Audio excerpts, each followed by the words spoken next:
At 6 p.m., I'd like to welcome residents, staff, council to our November 24th Committee of Council meeting. I'll read the land acknowledgement and then we'll get on with the proceedings. In the spirit of reconciliation, we acknowledge that the land upon we are gathered is unceded Mi'kmaq territory, Epigwik, Prince Edward Island. Mi'kma'ki is covered by the historical treaties of peace and friendship. We pay our respects to the indigenous Mi'kmaq people who have occupied the island for over 12,000 years, past, present, and future. I'd like to highlight the purpose of our meetings and roles here. We strive to uphold the values of Three Rivers, community, innovation, inclusivity. We have a special town and council is committed to contributing to sustainable growth. Council meetings are essential to our governance process, providing transparency in decision-making. Elected officials discuss finance, events, town maintenance, design, and bylaws. Then we vote on proposals. As mayor, I lead the council and break tie votes if needed. Residents are encouraged to attend and participate, ensuring everyone can be part of the government process. We value our input and aim to maintain a respectful and professional environment. Personal attacks and disruptions won't be tolerated. Let's make these meetings a reflection of our pride in Three Rivers. Also, please note this meeting is being officially recorded by the town of Three Rivers. Unauthorized recordings, photographing, or broadcasting of these proceedings is not permitted without the consent of council or the CAO. Thank you for your respect and participation. As you can see, John and Debbie are not here. They both send their regards. Our CAO is out of town on business, and the mayor is sick tonight. So with this, I'll ask for an approval of the agenda. Moved by Councillor McFarlane. Aye. Second by Councillor Spinn. I believe. Okay, so I'd like to add at 7.3 a report as chair of planning board. Okay, so we have an amendment to the agenda moved by Councillor Van Donkersgoed to add a report from the planning chair as 7.3. Can we have a second on that? I'll second that. Second by Councillor McLean. All in favor of the amended agenda? Aye. Motion carried. Okay. Conflict of interest? Anybody? Excellent. We'll move on to the adoption of our minutes. 4.1. Approval of the October 27th, 2025 Committee of Council minutes. Moved by Councillor Van Donkersgoed. Second by Councillor McDonald. You can have a minute to review those if you have any questions. All in favor? Aye. Motion carried. Approval of October 27th, 2025 special council minute meetings.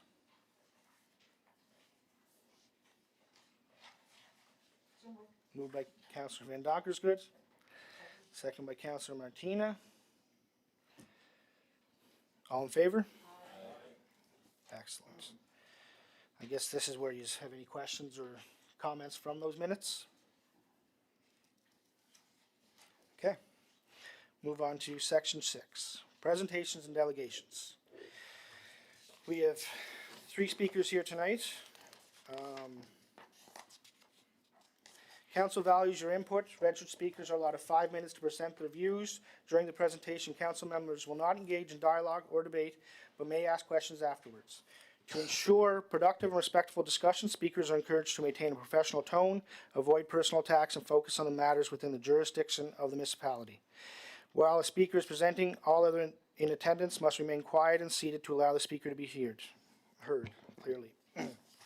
I'm just going to go through the list as which I have them in front of me. And first up, we have Janice Macbeth, Sewer and Water in Georgetown and Montague.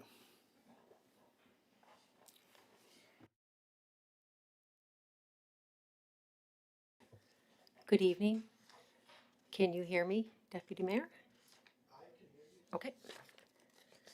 My name is Janice Macbeth, and my topic tonight is the Montague and Georgetown sewer and water systems and water and sewage capabilities in the rural area of Three Rivers. A couple of weeks ago, I requested a copy of the 2021-2022 CBCL report that was commissioned by the town. I was unable to get access to it. I was told it was just a planning document. But I'm not sure if we're talking about the same document or report, because the one I was referencing had been a public document. I've read it prior. I didn't download it, but I've had discussions with other people in the community about it. The one I'm referring to is the Town of Three Rivers Water and Wastewater Master Plan. Yeah, and I was able to find a short review of the document online by Kelman and Associates Group, so I know it was public. Maybe it got lost in the website changeover. However, what was concerning in the review that I did read was that the sewer lines within the town of Montague especially were very poor condition. So this is kind of what's gotten me to this place. And I'm wondering, what is our capacity right now if we have very poor existing infrastructure for sewer? What about the Georgetown system? Do they have any more capacity? I don't know. But I know that since 2022, there's been a significant amount of high-density apartment buildings in Montague, and with the Green Tex building in Georgetown being underway, it may be prudent at this time to use the money that was awarded by the Federation of Municipalities for Climate Adaptation to work with Southeast Environmental Association to re-examine the reality of today's weather impacts in Three Rivers, specifically the health of the Montague and Georgetown waterways, with the present sewage effluent load, and of course, my other concern being the drought in our region and the impact on our groundwater and drinking water. Farmers in Three Rivers have experienced significant drought on PEI this past growing season. I believe there have been over 70 applications right now with the provincial government for deep water well irrigation on farms throughout Prince Edward Island. Farms are in crisis. I would suggest that any proposed large developments in the rural landscape of Three Rivers take a back seat to the farmers that put food on our table for the residents here and abroad.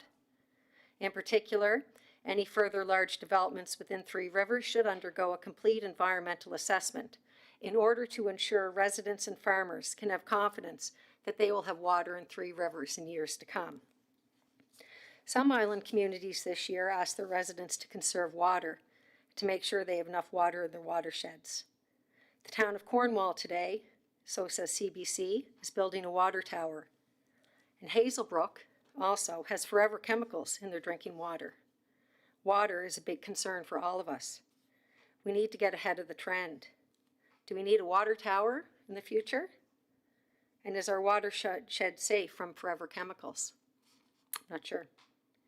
In conclusion, I'd like to see a proactive commitment taken by the town as a whole for the conservation of water by encouraging residents to, for example, not water their yards in the summer and be mindful of their daily usage.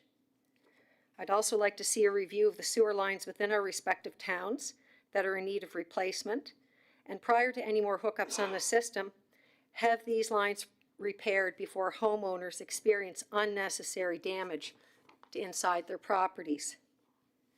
I also believe the town must meter all occupancies other than traditional single-family homes for water in order to help monitor usage and charge accordingly in order to subsidize cost to repair and replace existing infrastructure. One or two residents in a dwelling should not be expected to pay the same water rate as a neighboring property with 16 occupants. Finally, I believe it would be very important for the council to meet with the farmers in Three Rivers region prior to their next growing season to get a full understanding of the challenges they face growing crops. Our groundwater is precious, and so is our land. We need to protect it, conserve it, and not contaminate it. Thank you. Does anyone have any questions? No? Thank you. I will get back to you on that report if it was. It was public public. I read it, document. Cody, like I'm sure I did. Because there was something else that was concerning in it, and it was about I forget exactly the amount of days we had if we ran out of power in Montague particularly. I believe we only have like 7 days of water reserves. I'm not sure. There's a generator on that well system, and now in Georgetown also too. So before, when I came on council, Georgetown, once you lost power, we had no water Yeah, for the town. I remember. Now they all have generators on the wells and the pumping station. Well, I still think we should be concerned about our groundwater and our drought. Yes, Thank you water very is- much. Thank you.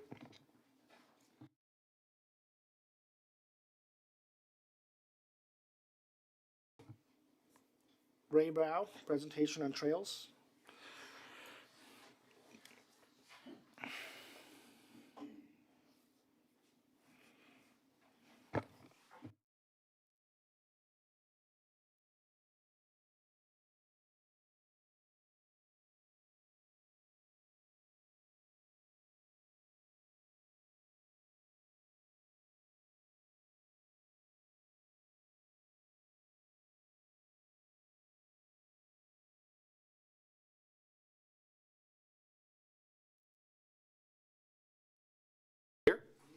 There we go.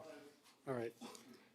Good evening, everyone. My name is Ray Brow, and I'm a resident of Kays Road over in Georgetown Royalty, and I'm bringing good news tonight.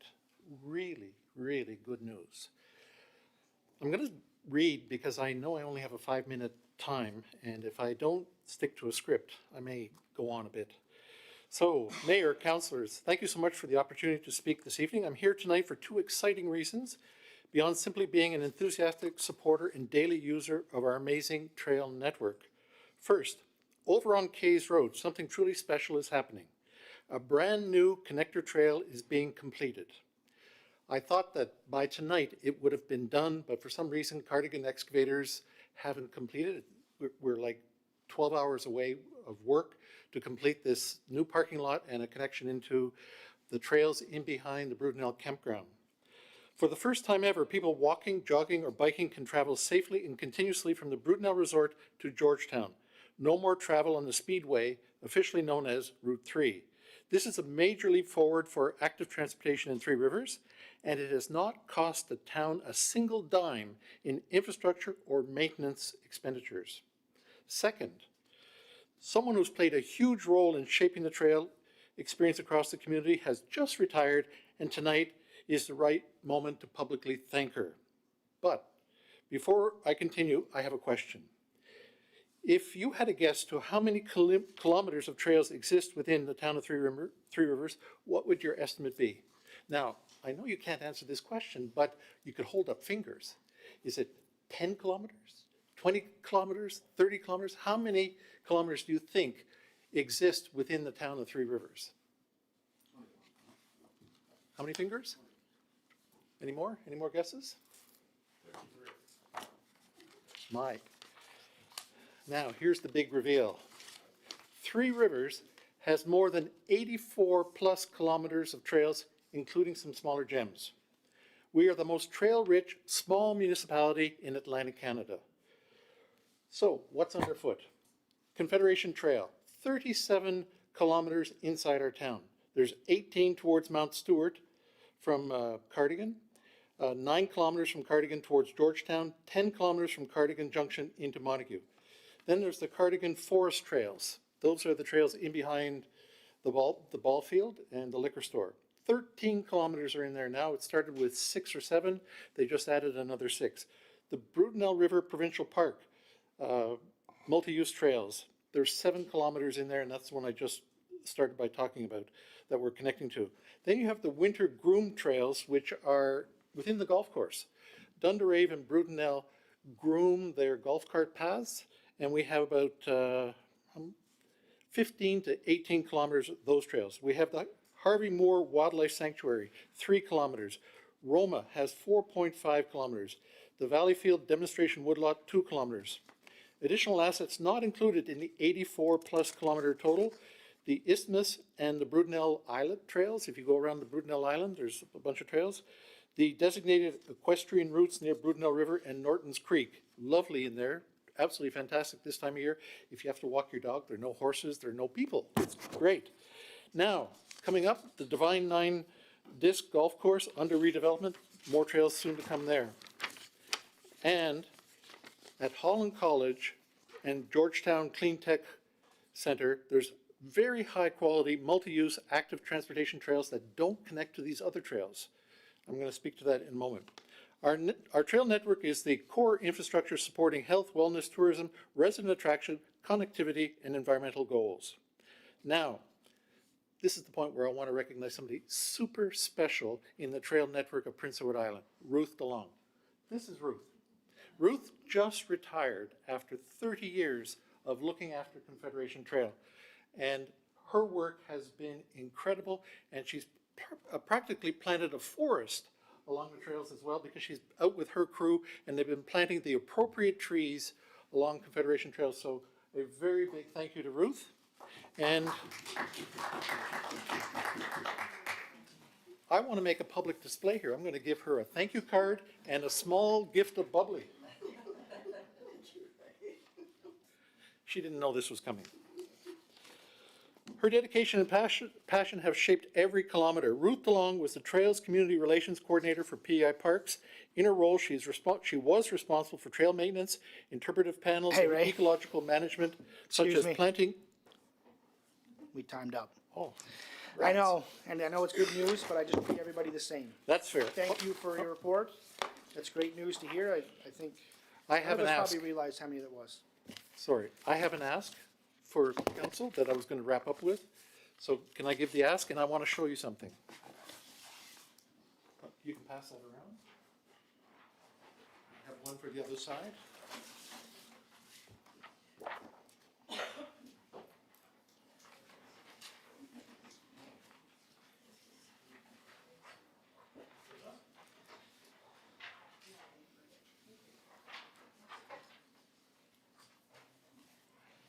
This is a map that was presented to council a number of months ago, Presented to us? CAO. Okay. And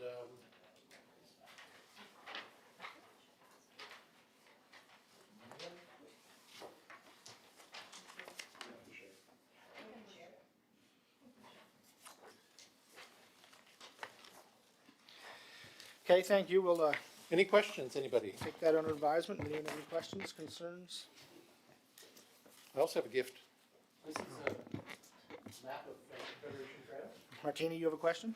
Yeah, I'm just curious. I mean, I've talked to Ray about this before, and I get what they are trying to do. Ray, your ask is our council support, or is it, are you doing this, you and some other friends, I know you're working on it, this figure eight in Kays Road in that Georgetown area. So you want a figure eight, and Yes, the figure eight requires some active transportation connections.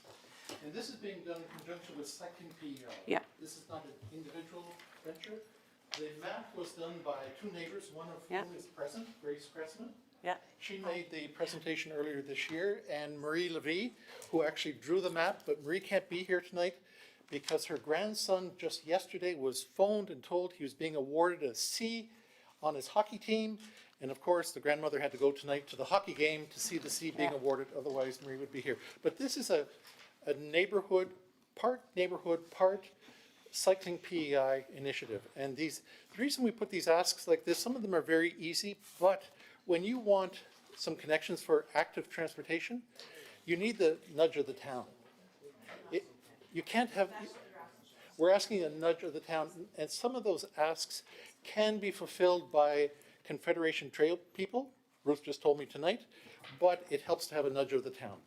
All right, so that's why these asks are there. And the cost is much lower than what you see in the ask. I costed out the entire ask. So this is absolutely tremendous news that we have all these trails, and it should be used in our tourism. It should be used to bring doctors to the community. It should be used for encouraging new residents to come to the community. Anne, you have a question? I just, is this something that needs to come in on a submission form? Yeah, I think we'll have to talk with Ray. Like, we could do a request to council. I just was talking to Danielle, maybe the cycling committee could, as a nonprofit, by November 30th, you can submit Yep, a request to our grant program, sure. major grant program. Yeah, we'll do that through Cycling PEI. Yeah. That connector trail that's just being finished now, that was an active transportation grant that went through Cycling PEI. So, Maybe they'll continue on with that, and they could submit that to us. Yeah. And then at budget time, we could look at it and, there we go. All right. So how many of you Thank were surprised to hear that we had 84 kilometers?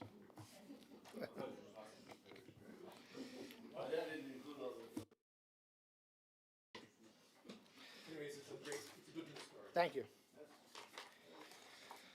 Our third speaker of the night, Charlie Hicken, and he will be speaking on October's CAO report.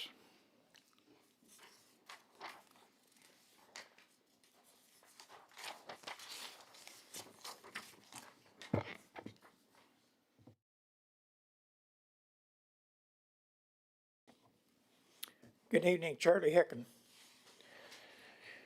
In the CAO report for October 2025, Mr. Jameson stated, Hopetown Development Incorporated consisted of 2 properties in 2020.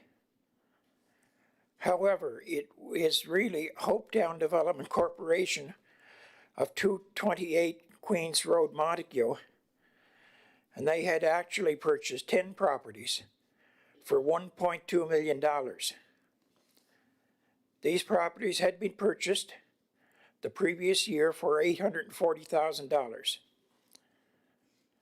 Then Mr. Jameson stated, and I quote, claims that the proposal include creating an institutional zone or private controlled enclave with its own police force are entirely false and misleading. I do not believe that Mr. Jameson has permission or authority to speak on behalf of the Hopetown Development Corporation as to what their plans may or may not be for these properties.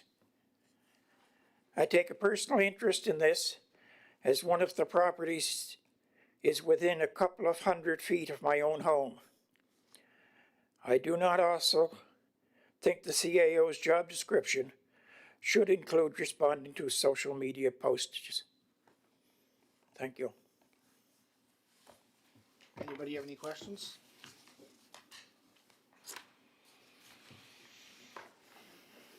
Thank you.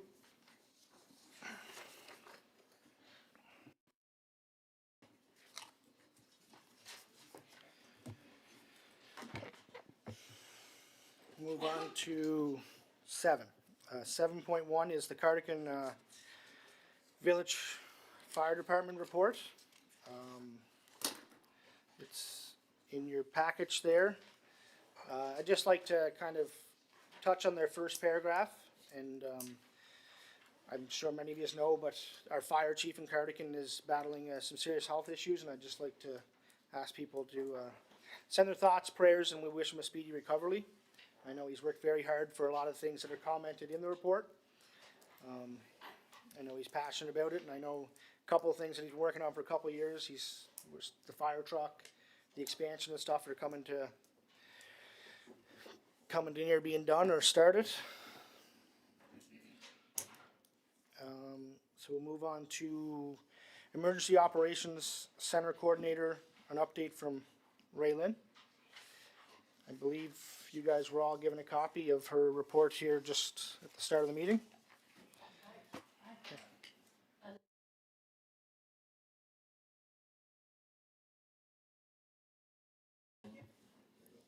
An update on Tony Vanderbroek. He went to Moncton today and is waiting results. So you have my report. You can see that we were told that there was going to be a lot of hurricane activity this season, and knock on wood, we fared off quite well. An update, the province paid for emergency shelter kits. They're large, they're about 8 feet by about 3 feet wide kits that are on wheels that they gave us 2. So there's one at the Wellness Center and there's one at the King's Playhouse. And I listed what they contain. They contain 25 cots, they contain blankets, pillows, first aid kits, hygiene kits. Those are in case we have some large incident where we need to immediately house people. It gives us an option. Bryce Doucette has left EMO for another position, so we don't currently have a manager overseeing us, but I'm sure that's going to be rectified here right away. Danielle, you attended the heat alert response training. We talked about that briefly. From our standpoint, from the EOC, we struggle with that a little bit in terms of whether an individual heat crisis would fall under our mandate. Given that, if we had an incident, for instance, where, let's say, a large facility, you know, lost their air conditioning, a senior's apartment or something, and they lost their air conditioning, and we suddenly had 20 or 30 people without air conditioning, then that could fall under the mandate of an emergency. But most heat incidents are individual heat incidents where a single person or a single family is dealing with a heat emergency. But of course, you know, they're looking for our input, and, you know, of course, we're more than willing to help where we can. I think the last time I was here, we talked about asking some volunteers to be casual on-call employees and give them a per diem to come out when we need them to staff reception centers. That did not go well. I think we had 3 volunteers. So we're back to the table again, and I talked to Aaron at the Wellness Center about options that are available, and if we have an incident, I mean, realistically, if we have an incident and we need the Wellness Center open, the best candidates, the best people to open that building are the employees who run the building and know it anyway. So our emergency plan has to be updated, but one of the things that I'd like council to consider is possibly paying the current employees, maybe giving them an extra % per hour or something to come out in an emergency situation. I mean, they're gonna be the best people for the job and likely the most available to do it. The update to the emergency plan is due before the end of the year, so I'll have that done before the end of the year, and I'm sure Danielle will be bringing that to you. We are going to do a roundtable training exercise in January, February.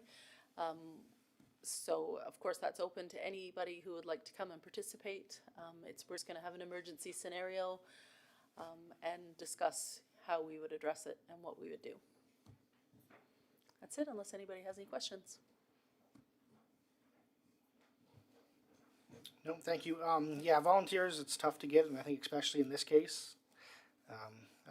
We'll see if we can maybe put that out there again and see how we can help. When you said Aaron, you were considering Aaron the manager at the Wellness Center? Yeah. So we have a new manager. Oh, I didn't even know that. Yeah. I was up there a couple months ago. Yeah, he was there until the summer, and then he left Yeah, us I in haven't been there August, for a I while. think. But Philip Bear is the new manager for the Oh, no, Wellness I Center didn't, I didn't know Philip and the was up there. Sportsplex. So Good. I'm sure we'll try and convince him to come open it and I really mean, work it. realistically, even if we get volunteers, to rely on volunteers when there's a crisis happening, it's just, I mean, it's a big ask. Yeah. When people are dealing with a crisis, and especially if it's something that's affecting everybody in the community, keeping in mind that they're also going to be affected at home. And so it's a big ask to get people to come out, and I personally don't think we can rely on people unless they're being paid to be there and specifically required to be there. But anyway, Thank you. thank you.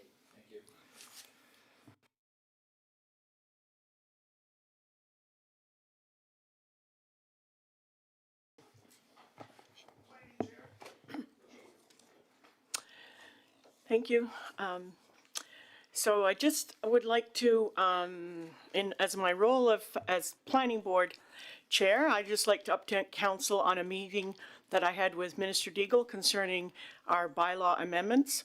It's been about a year since planning board passed these amendments and about 10 months since they went to government for approval.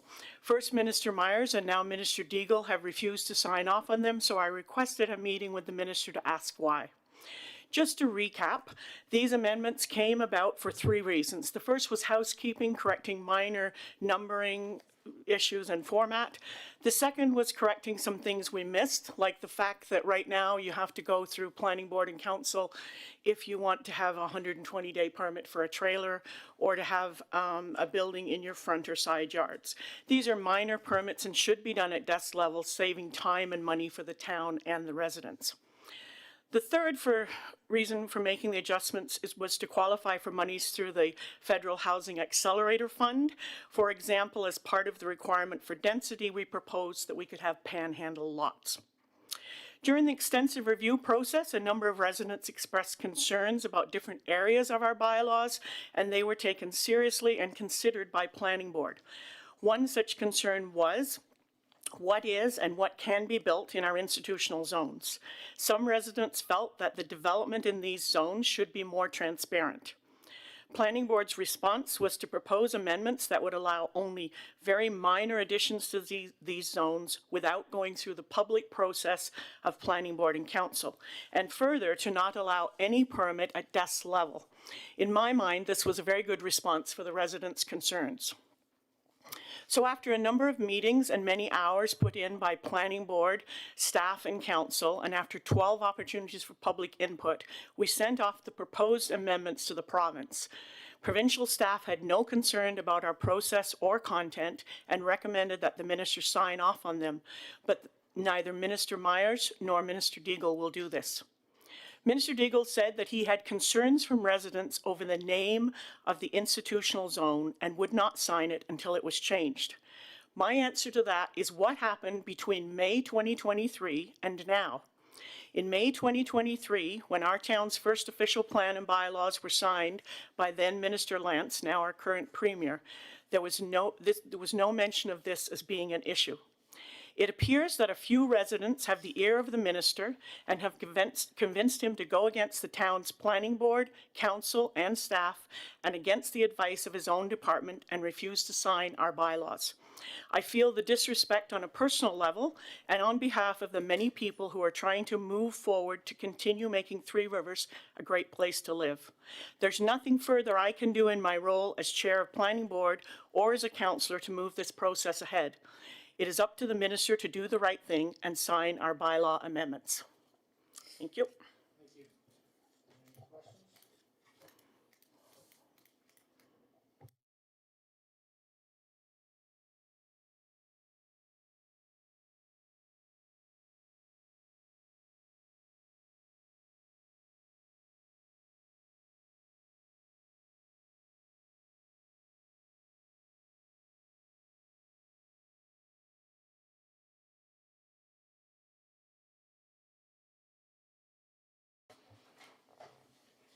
Thank you.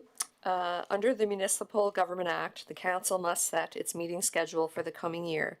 The procedural bylaw in Three Rivers establishes that council meetings take place on the second Monday of the month, in committee of council meetings on the fourth Monday, Tuesday if Monday is a holiday. So the request is that council approves the attached meeting schedule for 2026.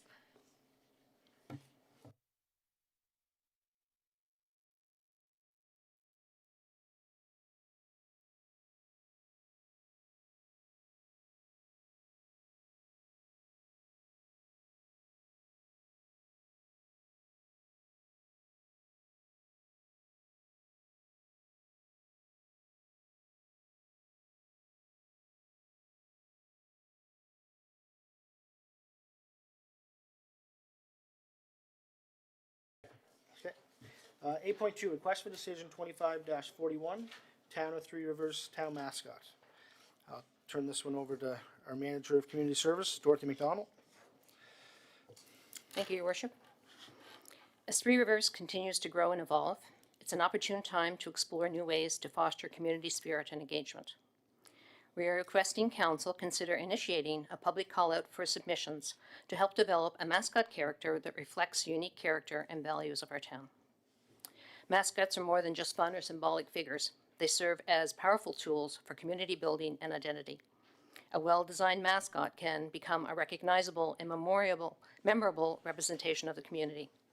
Mascots bring people together during events, celebrations, and campaigns. They embody the values and energy of a place, helping residents feel more connected and prouder of their town. Mascots can be used in educational programs, tourism initiatives, and social media to engage residents of all ages. The planned process would be residents would be invited to submit ideas for a mascot character and a name for the character. Residents would also be asked to include a description on why it would be the best choice for Three Rivers. Council would review the submissions and select the best mascot character idea and name that symbolizes Three Rivers. The information would then be forwarded to a mascot company to design the character, image, and personality. This initiative will give residents a voice in shaping a new symbol for our town while strengthening civic pride and participation. So the request is that Council approve initiating community input for a mascot that symbolizes the town of Three Rivers. Thank you. I think this is a great idea. I think it's a great way to engage our community and get a little excitement going on creating this. Does anyone have any questions? Councillor Spin? Yeah, I think it'd be a great idea. I mean, the more we can promote our town, whether it's at a parade in St. Peter's or whatever, I think it's just a tremendous idea, so. Great. I think Wayne just volunteered to wear it.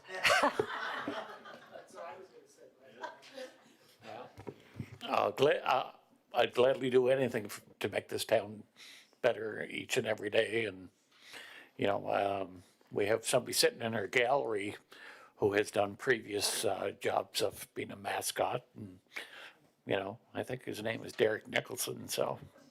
Can you get them with air conditioning?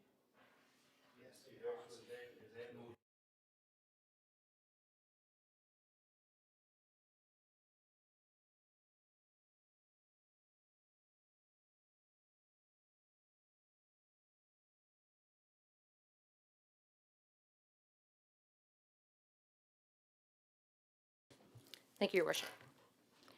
Recognizing the challenges posed by aging infrastructure and the growing impacts of climate change, the town of Three Rivers has taken significant steps to strengthen its assets management practices. While key physical assets such as facilities, sidewalks, water distribution networks, and sanitary systems have been digitized and assessed for condition, replacement cost, and remaining life, gaps remain in the inclusion of natural capital assets and climate risk considerations. To address these gaps, the town and Land Info Technology utilizing FCM funding will complete the following activities. Establish an asset management and climate sustainability committee. Engage the community for input. Capture and integrate natural asset inventory. Access climate risk and vulnerability, and develop a climate adaptation strategy and update the asset management plan. The first activity is to establish an asset management and climate sustainability committee. This committee will provide strategic advice and guidance to council and staff on the development, implementation, and continuous improvement of asset management and climate sustainability initiatives. Its role will be to support long-term planning, risk mitigation, and sustainable service delivery that is resilient to climate change. A draft terms of reference is attached for your review and consideration. The request is to approve the terms of reference for the Asset Management and Climate Sustainability Committee and to appoint members to the committee.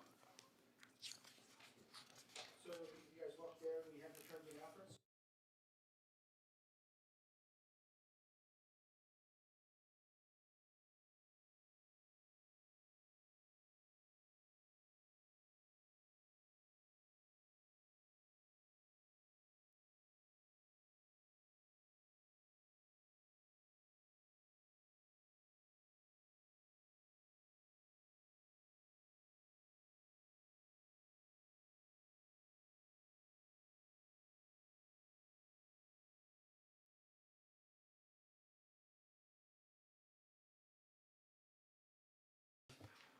Thank you, Your Worship.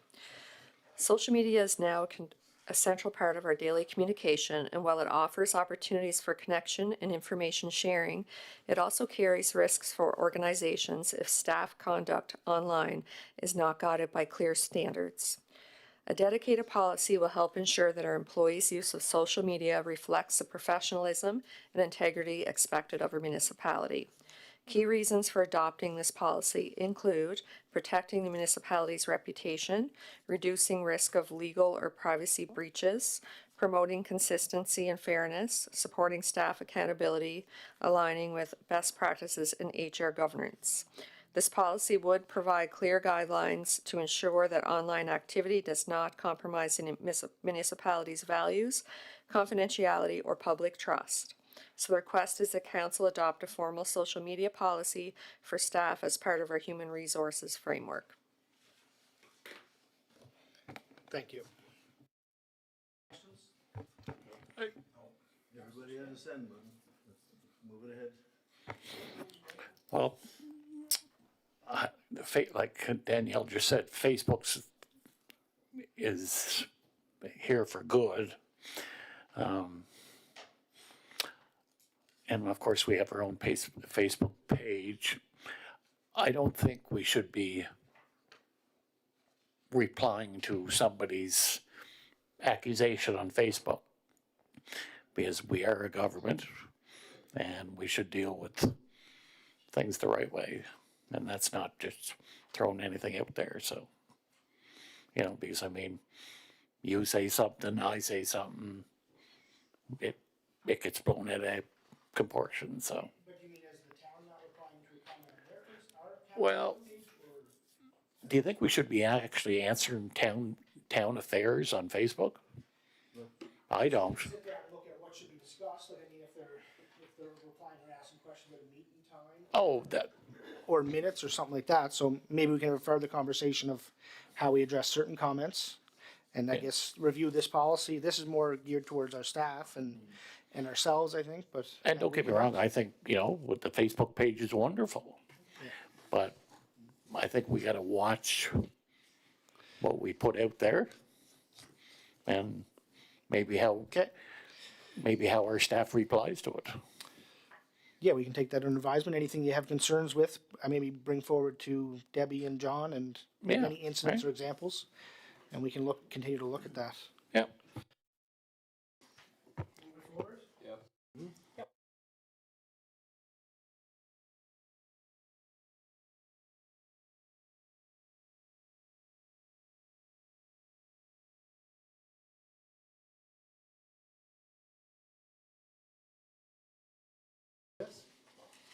Thank you, Your Worship.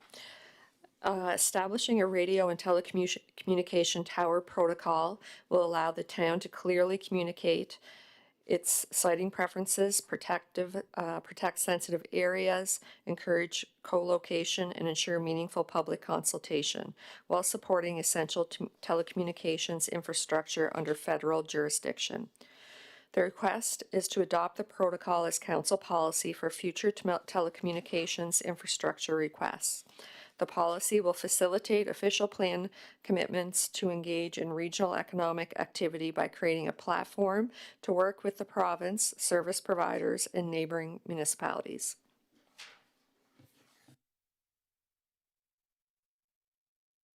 Neil said, cell coverage is something I think we probably hear a lot about. I don't know what the rest of you is, but I do. Move it forward. Thank you. And with that, we'll have a motion to adjourn. Councillor Monroe. Second by Councillor McLean. Thank you for attending. Thanks, staff. Thank you, council. Have a good evening.